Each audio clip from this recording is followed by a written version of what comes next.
Next week is my son's birthday, and I'd like to order a cake for 20 people, Emily said. Hearing this, I fell silent. 20 servings isn't a typical request, but she must have known I couldn't refuse. Understood, I muttered softly. Emily smirked unpleasantly, but I was determined to have the last laugh. I clenched my fists, resolute not to let her have her way. My name is Rothy. I'm a regular housewife who works part-time at a local supermarket. My only son, Nicholas, graduated from college and found a job at a nearby company. We are a happy family living together harmoniously. However, there's one unpleasant person at my part-time job, Emily.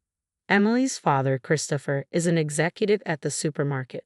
She transferred here from a different company about 2 years ago. Despite being a full-time employee hired mid-career, us part-timers, including me, have been here longer. From the beginning, Emily has been arrogant, ignoring advice and guidance. Both the staff and part-timers are at their wits' end. About a year ago, a part-timer named Rachel confronted her. Emily, even if your dad's an executive, you're just an employee here. We part-timers are your seniors. You should speak respectfully and listen to our advice. I thought Rachel was amazing for saying what no one else would. However, soon after, Rachel was transferred to a location too far for her to commute, forcing her to resign. Everyone thought it was Emily's doing, but nobody dared to say it out loud.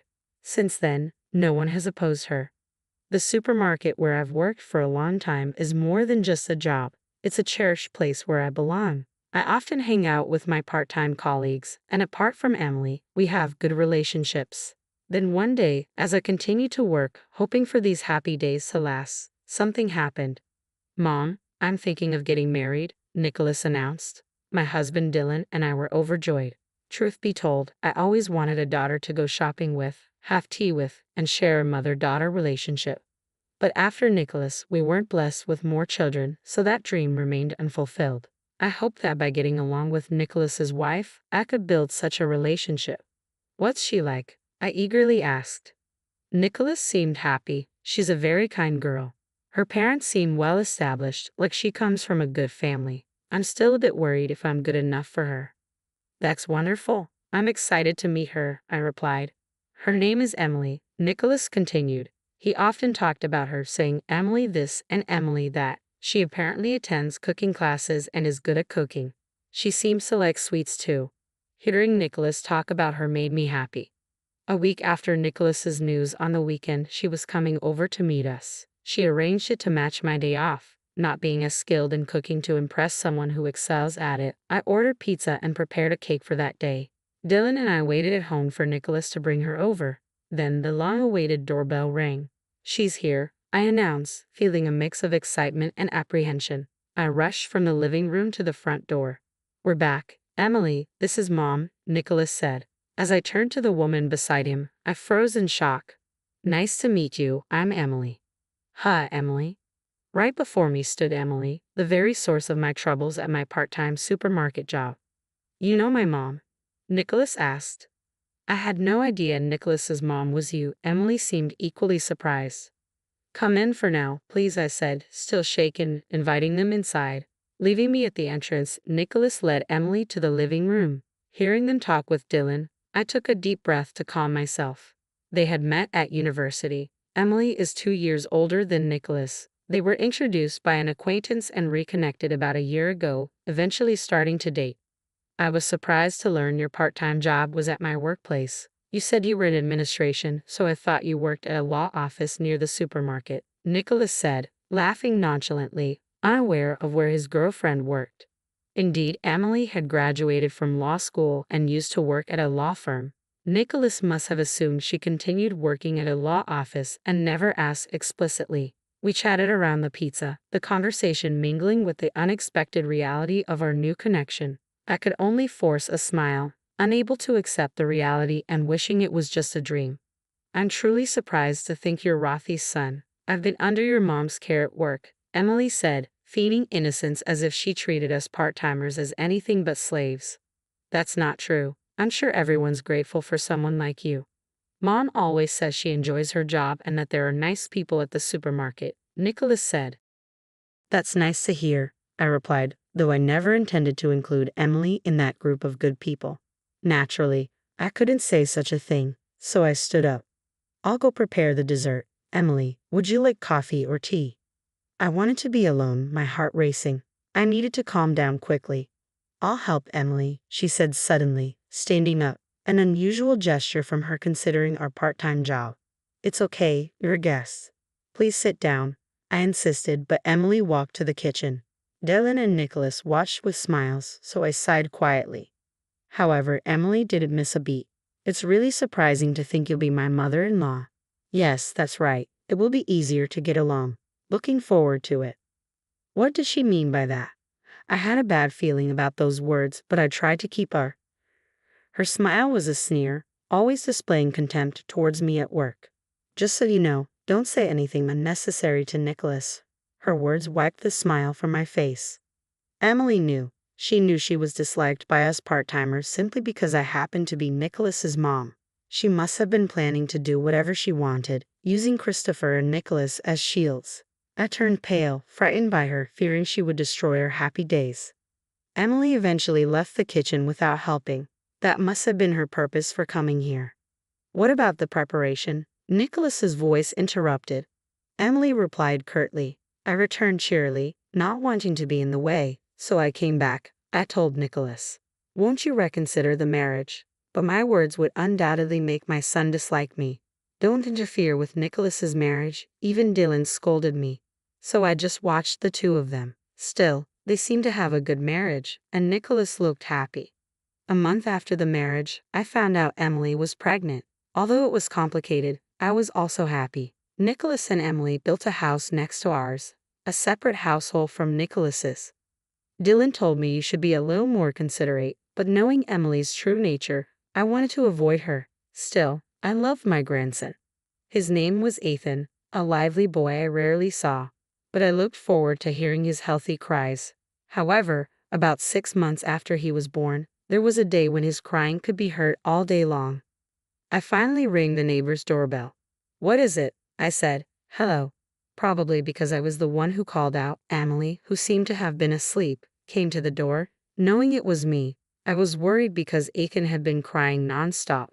Is everything okay? I simply stated the reason, but Emily looked annoyed. Are you saying I'm neglecting Ethan? She retorted sharply. No, that's not what I'm saying. I was just worried. If you're tired, I can wash him or help in any way, I hastily offered. But Emily didn't seem to hear. Dealing with modern kids is difficult, she muttered dismissively. In the end, I was turned away, and Ethan kept crying. A few days later, Emily came to our house with Ethan in her arms. Rafi, could you watch Ethan for a bit? She asked unexpectedly. Yes, of course, I replied, surprised by the sudden change in attitude. What's this about? I tried to understand the situation, but Emily left Ethan and his things at our house and departed. Oh, Ethan's here, Dylan noticed from the entrance, happily taking Ethan from my hands and heading to the living room. I followed Dylan, carrying Ethan's belongings.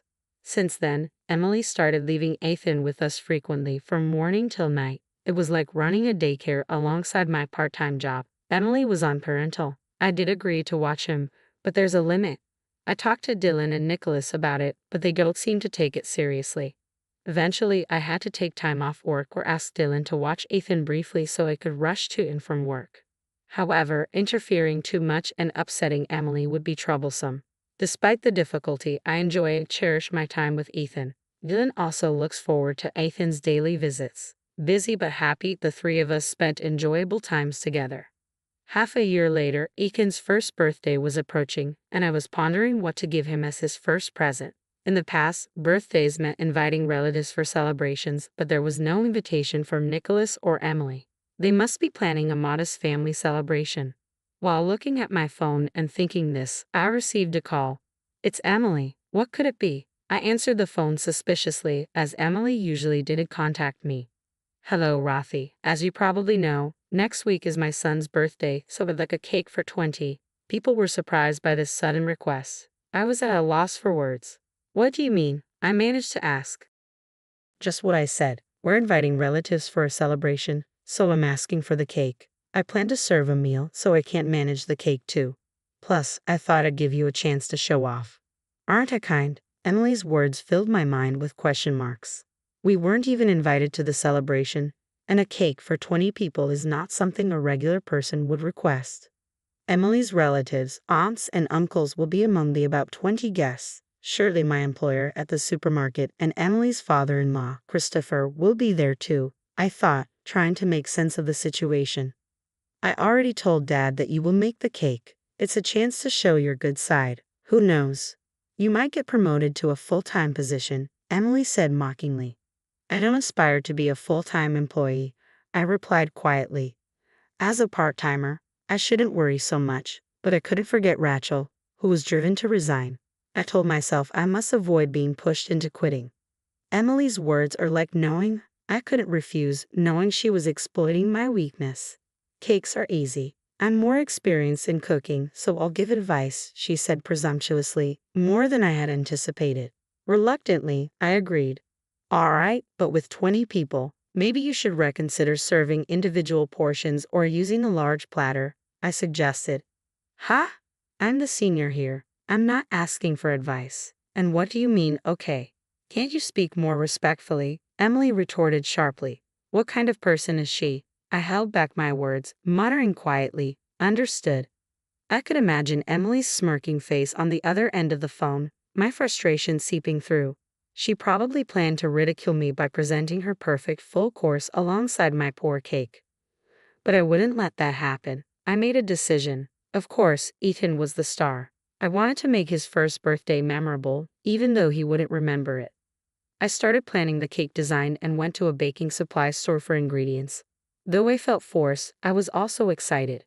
Emily seemed annoyed by my amateur excitement. It won't amount to much. You should have asked me, the senior, for advice, she said when she came over to scoff. But I had no time for that. Later, Dylan and I were officially invited to the birthday. On the day, Dylan, with nothing else to do, left early for their house. It's too early, I said, but he was too excited. I sent him off with a smile and got up, ready to prepare. I muttered, checking the time, when the doorbell rang. Rothy, are you ready? Emily started entering without permission. She frowned upon seeing me relaxed. What, you were sitting? Where's the cake? I was about to start. Don't worry, I'll bring it on time, I assured her. It was only 8:00 a.m., 4 hours until everyone arrived, but Emily was shocked. An amateur can't make a cake for 20 people in 4 hours, she ranted. I've been preparing perfect dishes since 4:00 a.m. Don't ruin the event. Okay, I get it. It's Ethan's birthday. I wouldn't do that, I snapped back, making her frown even more. Just make sure to bring the cake by 12:00 p.m. She left, snorting. Was she bragging about finishing her part? I laughed at her frustration, doing nothing until the door closed. Then, I started. I brought the genoise from another room to the kitchen. A cake for 20 people can't be baked in a home oven, so I had borrowed a friend's oven to bake the large dough. I decorated it with prepared cream and fruits, made Ethan's favorite cars from cookie dough, and by 11:00 a.m., I was satisfied with the finished cake. I hurriedly finished and called Nicholas to safely transport the cake. I left it in a cool place and headed to the room where everyone was gathering, the largest room in Nicholas's house. They planned to eventually build a wall here to divide the room and turn it into a children's room. It was a good opportunity for such an event, as we hadn't celebrated the new house with relatives before. Ethan, unsettled by the crowd, was crying with Nicholas holding him. Everyone smiled at little Ethan's discomfort. Then Emily, with her mother-in-law Olivia's help, proudly brought in her dishes. Here's the appetizer assortment, she announced, placing small plates in front of each guest. The presentation was indeed beautiful and well-crafted. However, by the time she finished serving everyone, the first plates needed clearing. Ethan was still crying, and Emily and Olivia were busy. I stood to help, but Christopher said, "You should sit, Rothy. We're supposed to be the guests." Indeed, I agreed and sat back down, but the situation looked tough. I took Ethan from Nicholas and suggested he help Emily. As soon as I held Ethan, he became happy and started laughing. Everyone was charmed by this, but Emily looked displeased. She couldn't treat me like a pawn anymore, especially after hearing Christopher's earlier words. Christopher had been attentive, asking me about my job and Emily. I couldn't tell him everything, but our conversation brought up Rachel, who had been forced to resign. Did he really do that? He didn't seem like such a person. The dishes served at intervals of 10 minutes each were somehow completed. But judging by the relatives' reactions, it didn't seem they were fully satisfied. No matter how confident Emily was in her cooking, she should have considered serving family-style dishes given the guests and situation. All the dishes are served. Did everyone enjoy them? Emily said this with a happy expression. It seemed she was the most. Olivia next to her hadn't eaten anything and looked distressed, which was pitiable. Rothy has made Ethan's cake. It's ready, right? Emily turned to me. Yes, I'll bring it, I replied. I asked Nicholas for help and brought in a large cake. Emily's nieces and nephews gathered around the big box. Dylan held Ethan, who didn't show interest yet, but the adults were curious about the large cake box. Here it is. Nicholas and I opened the box. Cheers erupted at the sight of the cake we revealed. The children's genuine reactions were delightful, and I couldn't help but smile. The relatives were impressed, asking, "Did you really make this?" They took pictures. However, Emily, in a voice that cut through the calm atmosphere, exclaimed loudly, "What? You said you'd make it, not buy it. I wanted a unique cake for Ethan." She must have been tired and hungry. Her anger peaked with everyone's positive response to my cake. I did make it. Lies, you weren't doing anything this morning. The genoise was already baked, and the decoration was ready, Emily insisted, surprised. Genoise. It's a type of sponge cake. I've always called it that. I smiled at Emily. Ha, Christopher laughed. Then Dylan explained, "Actually, my wife used to be a pastry chef. I couldn't bake a cake for 20 people in our oven, so I asked a friend to borrow theirs and baked it yesterday." When I said that, Emily's face fell. She must have been upset, her plans having gone awry. It was fun to bake such a large cake after a long time. Thank you for the opportunity, Emily. Now, let's take pictures with Ethan and the cake, and then we can all enjoy it, I suggested. Seeing everyone's the most gratifying part was seeing everyone smile. Ethan, influenced by everyone's joy, smiled too. The group photo captured Emily's stained face amid everyone else beaming, a moment worth cherishing without any malice. While everyone enjoyed the cake, I held Ethan, who happily ate his own cake made of yogurt cream and banana pancakes.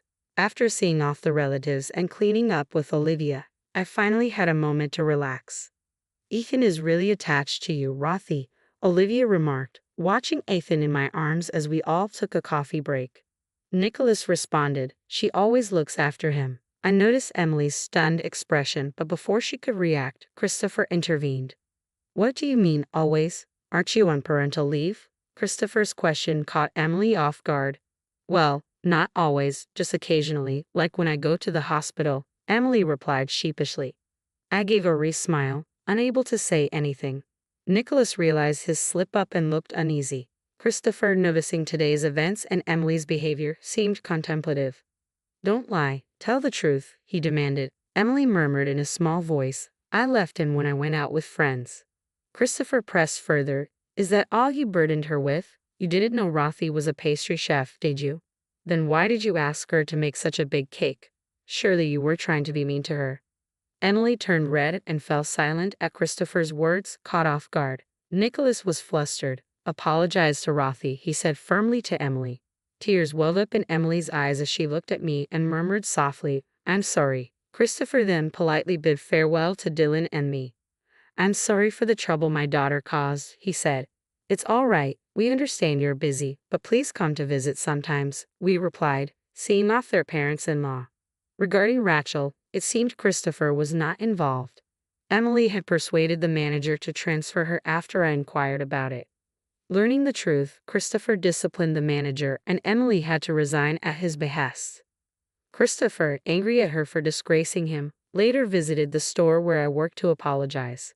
He indeed seems to be a responsible person. Since then, Emily has been respectful and no longer belittles people. She seems to genuinely care for Ethan. Nicholas, unaware of her previous coldness towards me, was disillusioned after learning everything. It was the first time he scolded Emily. Emily realized her mistakes and became much more subdued, as if she had changed as a person. She probably had been acting as she pleased, misusing Christopher's influence and thinking herself important. Being reprimanded by her father and husband at her age was a humbling experience. While I inwardly chuckled at this, I felt relieved. Looking at the photo from that day, I naturally continued my part-time job. There was no longer the needless burden of unexpectedly taking care of Ethan, so it didn't cause any issues with my shifts. I've been enjoying my time as usual, going out with my part-time colleagues. Emily's attitude has changed. She no longer behaves as before and has even asked me to teach her how to bake cakes. I was genuinely happy about this. While it's not the mother-daughter relationship I had dreamed of, I hope to gradually build a good relationship with my son's wife. I want us to become a family that celebrates and watches over Aiken's growth together.